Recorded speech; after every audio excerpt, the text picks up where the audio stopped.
Victorian Farm. Ever since we moved into our property, this bathroom's had leaky problems either from the bathtub or from the shower. And this past weekend, we had a burst pipe that was associated with our radiators. It was down there. And this has finally prompted us to gut this bathroom and actually get it all done from scratch. So we'll be replacing everything that's in here. So we'll be putting in a new shower, a new toilet, and probably revising a lot of our pipe work. This is not a how-to video. We're going to simply document the work that we've done. We've spoken to various plumbers and contractors. The costs associated with this kind of work are very, very high. So as part of our DIY journey, we've decided that we're going to be doing a lot of the work ourselves. With regards to the pipe work and the real technical bits, obviously we're going to get the professional plumbers in to do all of that. But in terms of the other fittings, changing the basins or the shower or putting the shower tray in, we're going to be doing all of that work ourselves.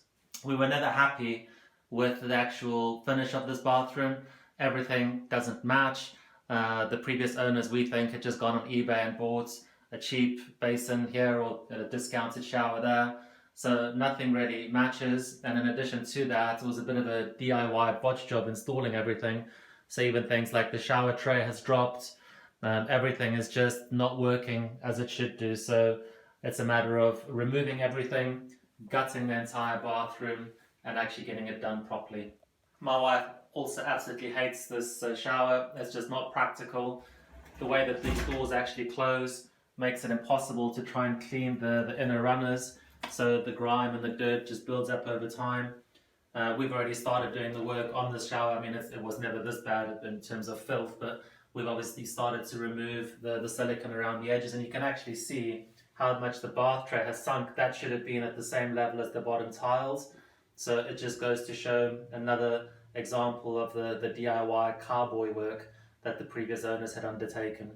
The other thing that has just been absolutely disgusting is that every time we've uncovered a panel, the previous owners had just dumped all of the rubbish, all the packaging underneath whatever area that it was. So in this example, as you can see, we had opened the bathtub and all of the packaging, all the rubbish, all the filth that they had done on the job was just stashed in there.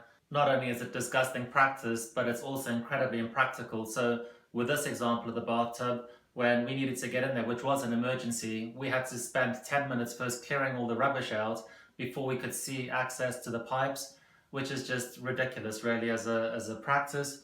And it's getting rid of that amount of packaging was really not a big job to have tried to undertake in the first place. So it's just unacceptable. It's been about 5 days since we started gutting the bathroom. We've worked our way methodically around. The shower was quite tricky to pull out. The basins and the other areas are actually a lot easier. Our plumber is coming in today and he's going to cap off the shower and the basins, the toilet, as well as the bath, so that we are protected from any leaks. Once that's done, we'll be able to remove the bathtub and the basin in the corner. The tiles have been probably the most difficult thing to pull out, and it is all about using the right equipment to do that. One of the reasons that we've gone ahead and gutted the bathroom ourselves is because it is going to save us money in terms of labour. So we have just spent an extra 20 or 30 pounds on additional equipment to help us pull up the tiles. I went out yesterday and got 2 chisels, which allow you to get under the tiles a little bit easier than with the crowbar. The crowbar has been a great tool, but it is a little bit difficult to get underneath the tiles to pull them out. What we've been using in conjunction with them is this attachment on the multi-tool. This allows you to cut through the grouting and it gets through the cement. So basically what you do is you just cut out the tough grouty bits. You then burrow your way underneath the tile, and then you hammer in the chisel underneath that, and basically the tiles pop up. What I will say is that when you do get the chisel underneath, the tiles shatter and there is just ceramic shrapnel that shoots out all over the place. In order to protect our eyes, we have got these goggles that we bought on Amazon, and that came with a pack with this respirator. This is also hugely useful, purely because when you cut through grout, it creates a lot of fine dust, which you certainly don't want to be breathing in. So what we do is we wear that, we probably work our way through 2 or 3 tiles, and then once that's done, we hoover up after ourselves, because wearing the mask for long periods of time is obviously gets quite hot and stuffy. So what you do is you cut through 2 or 3 tiles, and then hoover up after yourself so that there's no dust lying around in the room, which you can kick about. And we obviously also keep the window open, so any air movements will actually move that dust around. So it's been working well. We've been working our way progressively. I think the next 2 or 3 days this space is going to be completely clear, and the next phase will be to knock through that wall and build a new plasterboard wall, which is going to create the recess for our new shower.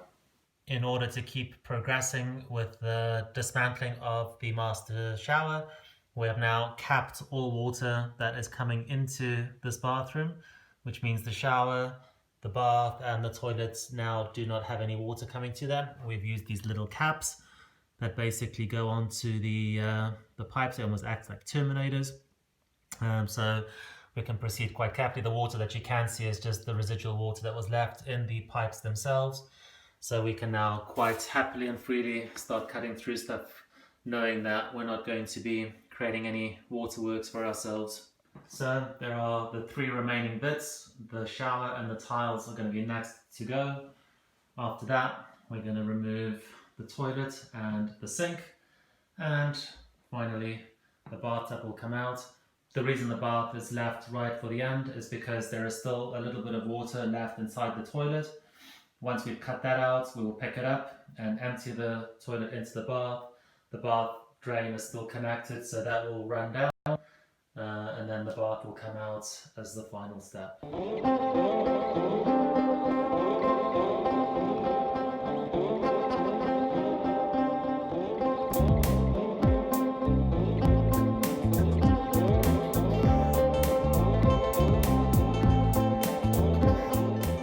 As a final step to dismantle the basin, as you can see I can't get the pipe out, so what I'm going to do is I'm going to now remove the pipe at the joint that's going down into the floor, and I'm going to seal that up so we don't get the smells and the stuff from our septic tank wafting back into the house.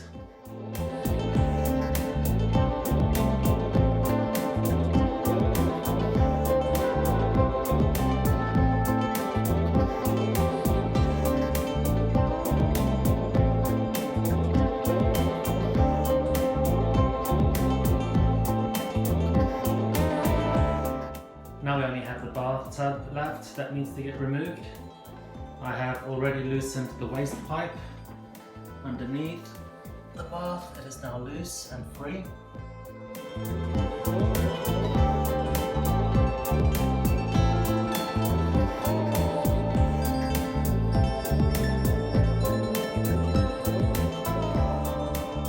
The bathtub was by far the easiest thing to remove. Some of the corner units were particularly tricky in the way they were designed and then mounted to the wall with just huge amounts of glue and adhesive. Now I'm just going to get another pair of hands and we're going to take this down, and then that just leaves the tiles and the flooring.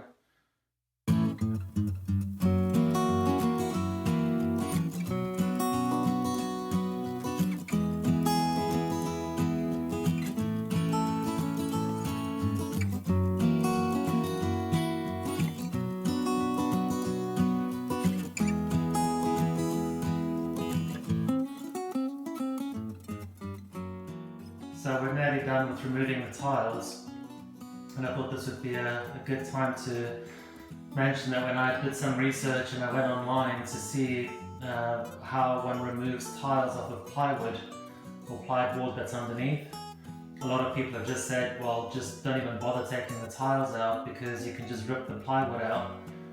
I can't even begin to understand how that would work, purely because it's tricky enough trying to get the tiles out and they're heavy enough on their own.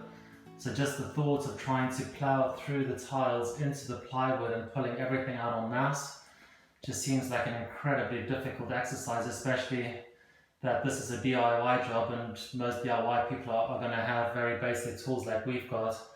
in the multi-tool, chisels and crowbars. So I do feel that even though this has taken probably about a day and a half to pull the tiles off in between other things, I just think that is the most sensible way. We've tried to be systematic and controlled. We've not dirtied the house at all. Everything has just gone into trash cans, it's gone into the garage and in nice neat piles, and we've taken it down to the skip. So, from our perspective, it's all about control. It's all about doing this as neatly and without making too much of a mess as possible. So even though I think that this might have taken a little bit longer, I still don't fully understand how one would go, just ripping out the plywood on the side and getting through the tiles. So I do still feel that we have done the right thing going forward. As an update, you can see that we've removed all the floor tiles now, and I dropped them off at the skip earlier this morning. Next up, we're going to start removing the plasterboard. That will allow us to start creating the recess for the shower. I've just cut out the first portion just so I can get an idea of where things are. So you can see I've cut the 2 joists in the middle of the wall. There's one just beneath that. I have used our trusty Works multi-tool for this with our new attachments that I purchased off of eBay from a brand called Sabercut. They're really sharp. They've been doing the work quite nicely. So I'm going to continue the work now. We'll hopefully have 1.8 meters of this plasterboard removed by this afternoon, and that will very much conclude gutting the master bathroom portion of this project, and then we're going to turn our attention to actually rebuilding it.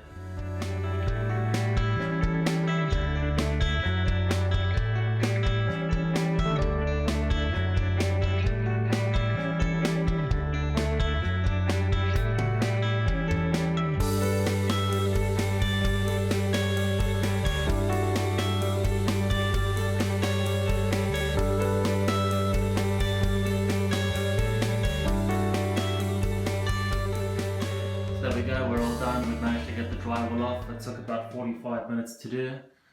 In terms of difficulty, it was actually very straightforward. As long as you just get your lines right, it was all good. In terms of dirtiness, this gets a very solid 10. Just the amount of dust that comes off the plasterboard is quite astonishing. I would certainly recommend use a mask. My mask just was so useful. I've just taken it off now to film this, and you can taste a little bit of the dust that's still in the air. I'm completely caked in dust, so definitely protect your lungs. It's these things are not expensive to acquire, so definitely take your health seriously. We have filled 2 buckets with the plasterboard. I will probably take this down to the skip either this afternoon or first thing tomorrow morning just to keep going. So this is the construction site that is our master bedroom. The door to the right is the one that leads to our master bathroom, and the door to the left is the dressing room.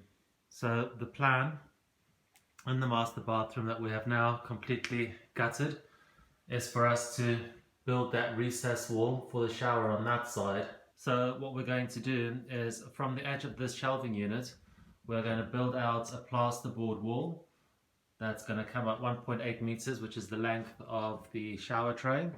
And that will basically eat into the dressing room, which is currently dead space anyway, but there's still enough space for us to utilize in here. Once that wall is gone, we're going to turn our attention to the floor. We're going to pull out all of this plywood that is currently there, which will expose the original floor. We will then run the new piping for the shower as well as the towel rails, and then put the plywood back on, which will create a nice even base for our click system flooring. We've got the wood for the stud work, and we're going to start building the interior wall for our recess for the shower.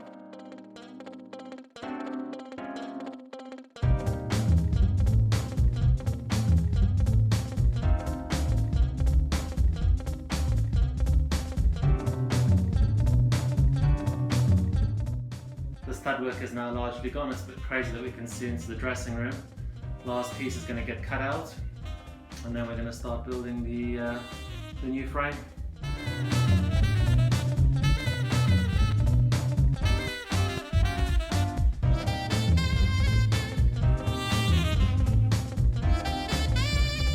that's it, we've removed the carpet. You can see now the shape of the shower, where it's going to be. We'll now be building the stud wall around the edging of that carpet. And it's, I've got to say, it's all beginning to take shape. Very pleased.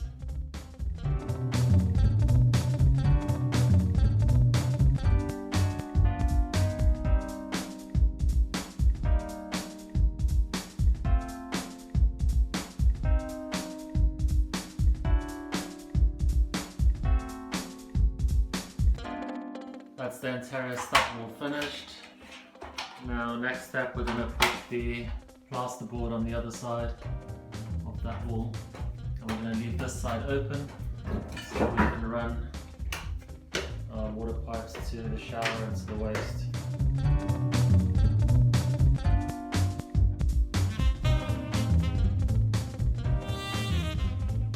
So we put up the plasterboard on the outside of the recess for the shower. It's all looking very good and very solid. The next step for us now is to start looking at all the little bits and pieces that we're going to be buying in terms of the shower tray, the vanity unit, the toilet and the bath. And once we've made decisions on those, we'll be able to pull out this floor and run the piping to all the relevant places so that everything is ready to go to be fitted. When we now look at the two doors, the door to the right being the bathroom and the door to the left being to the dressing room, we can see that it's eaten into the room a little bit on the dressing room side, but it's completely manageable. The walk space is still really, really big. It was kind of dead space anyway. We now have got the wall that is going to go flush up against our cabinetry units. We have got the cabinetry guys coming in at a later stage just to finish all the finishes up through the top and through the bottom. This will then get plastered and painted, and this room is gonna look pretty good, I think, and it will have given us an extra space for our shower. That's it, we're on the final stage of our gutting exercise at the master bathroom. I have removed the first portion of plywood flooring. It's up there, actually comes up quite easily. You can see where the previous owners had just created little blobs of cement which they've rested it on. That is our flooring underneath. So our next step is going to be to remove this last portion of flooring. As you can see, I'm cutting ours into more manageable pieces so I can load these in the car and take them down to the skip. I'm now going to take the crowbar, I'm going to lift the final portion of this floor, clean up after ourselves, and then it's a matter of starting to buy and acquire all the bits and pieces to rebuild the bathroom. So we managed to get the last piece of flooring up. I just pried it up with the crowbar. I've just slid it across so that we don't damage any other piping in and around where we're going to be working.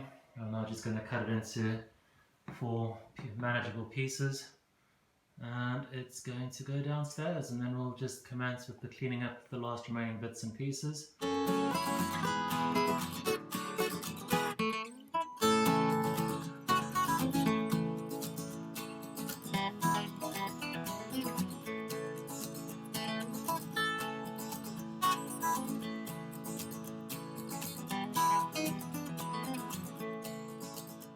That's it, we have successfully gutted the master bathroom. If we have a quick recap, in that corner we used to have the towel rail and the corner sink with the lights and the mirror above it. I've kept the electrics in there because we are going to have to utilize them, so I've just left that dangling.